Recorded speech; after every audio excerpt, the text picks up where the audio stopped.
the museum, first of all, it's a big, wonderful palace. It's a stately home.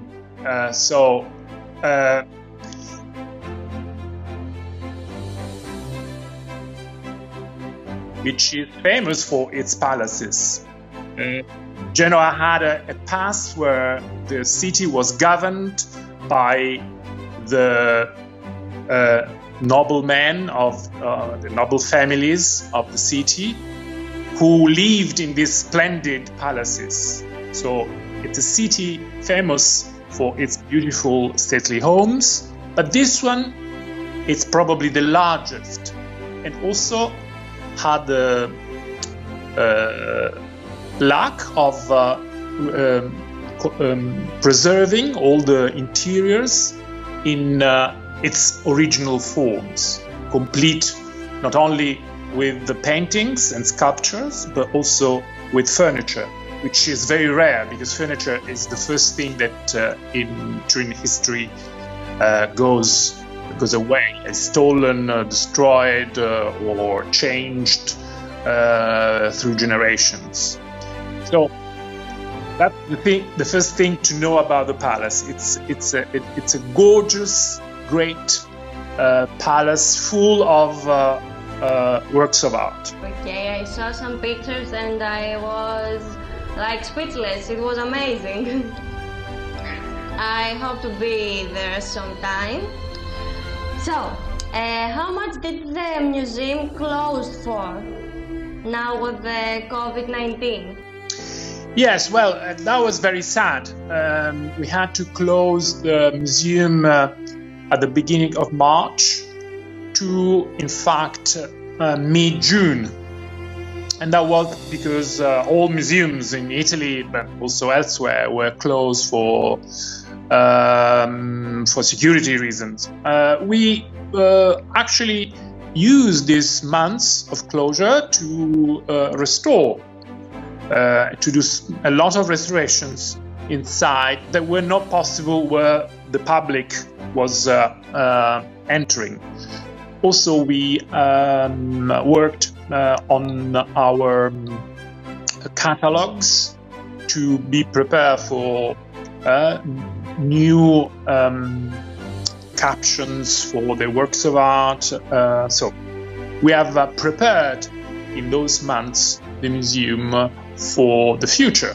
And in fact, now that is open, we have a lot of news for our visitors. Okay, so did the museum open in the summer? Yes, the museum had been open the whole summer, since mid-June to the present. Which were the health measures that you kept in the summer? Because the situation is something not as good as we hope to be. Yes, but especially at the beginning, we were we had national rules to open the museum. So there was, for example, there is still a limitation of how many visitors can enter the museum each hour, for example. So we closed some of the rooms that were smaller and where security wasn't possible.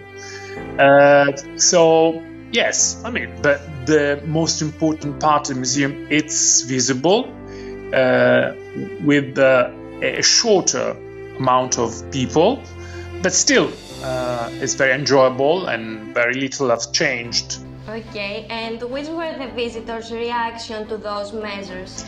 I think at the beginning we all had to adjust to those measures because they are the same measure when we go shopping or when we.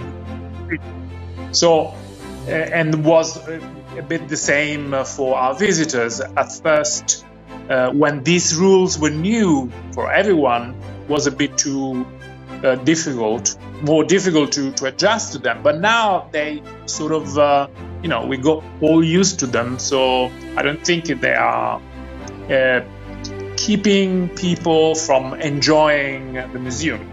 I don't think. During quarantine, did you use any special online guide for visitors that can be there? Yes, well, we have QR codes that one can photograph in each room, and so that will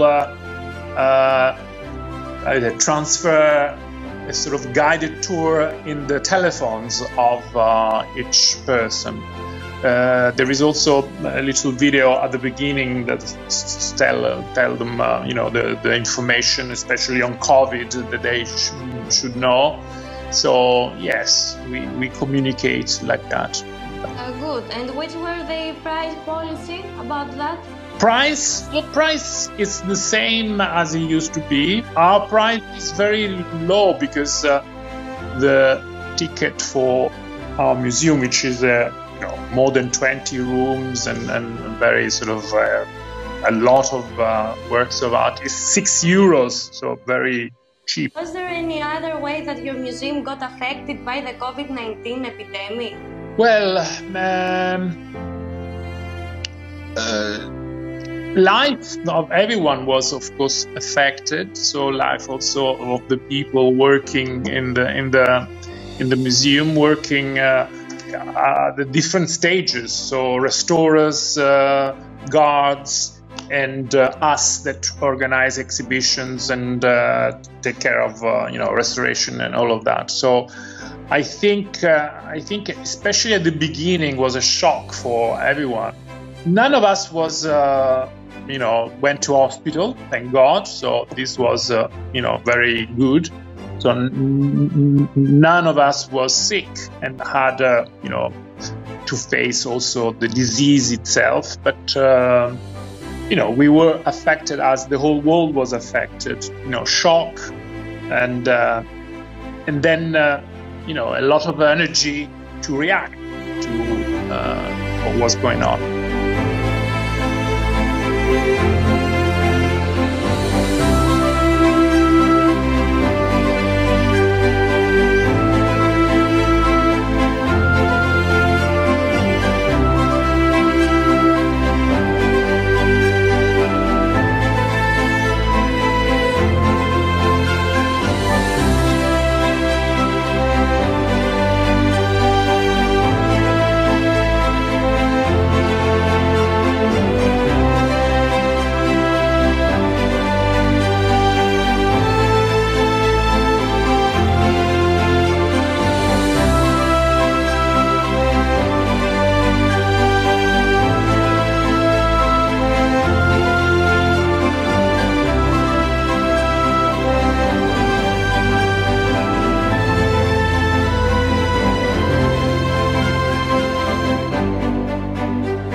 Well, again, most of our collections are related to the interiors of the palace. So you have to imagine we have 200 paintings, especially 17th, 18th century ones.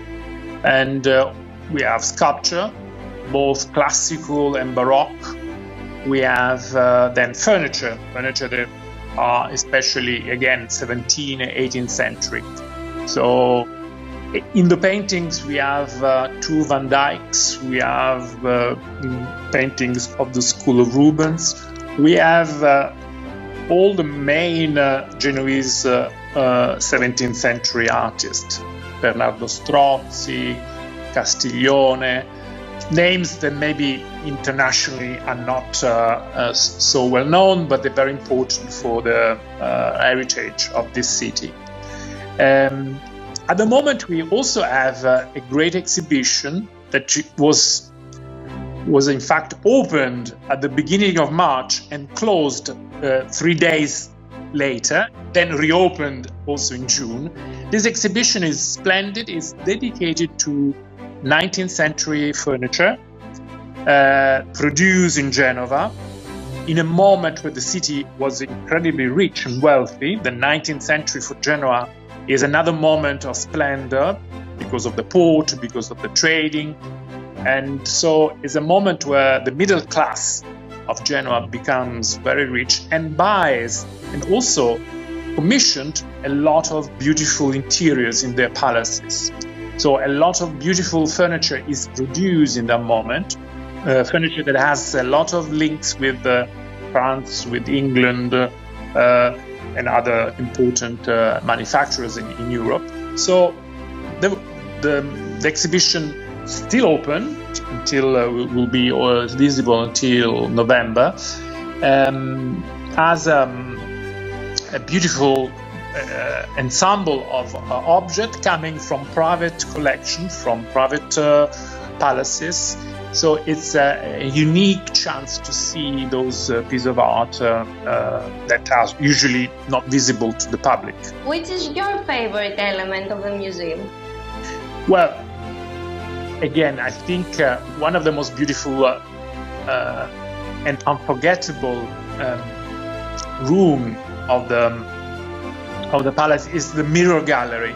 This long gallery with mirrors, classical statues, fresco, and stucco, who is really the symbol of the ambitions and the culture of the past owners of the palace. It's probably the most beautiful mirror gallery in Italy. There are other palaces, especially in Rome, who have mirror galleries, and of course there is the mirror gallery of Versailles. But this one has a series of details. For example, the chairs, with especially velvet, and then this velvet continues in the mirror with beautiful inlaid wooden carvings, and then the stucco decoration continues this play of effects. So it's a joy to look at it. It's very unique, and it's my favorite. So is that the way that you consider your museum unique in your area? Yes, I think yes. The museum, it's again, the whole city of Genoa. It's beautiful, has a lot of beautiful palaces, but this one I think is quite unique because it's large, and this was the reason why it became the royal palace, because it was one of the largest in the city and the one who was richer with works of art. So yes, this is why I think it's my favorite. And our last question, I want to ask you what kept you working in the museum over the years? Well, I've been working in this museum for the last 30 years, believe it or not. So, and the first, say, 10 years were all devoted to the restoration of the place. The place was in poor condition when I got here. Also a lot of furniture that are now on display, they were in deposit, so they needed to be restored, to be replaced in the rooms. We rebuilt a lot of things that weren't there anymore, like fabrics, like curtains. We brought back all the objects that were also sometimes lent to other palaces of the city. So we asked them back, and also it was the case of some paintings that were not there, and we brought them back. So the first 10 years were devoted to this, to make the palace nice again. And then a lot of exhibitions also, because a museum also needs exhibition to attract, public and new visitors, to go on newspapers, on TVs. So we did a lot of that. So a lot of communication related to exhibitions. Okay, that was an interview. I want to thank you very much. Nice to meet you. And I have to say that your museum is really wonderful. Thank you so much. Have a nice day. Bye. Thank you.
you.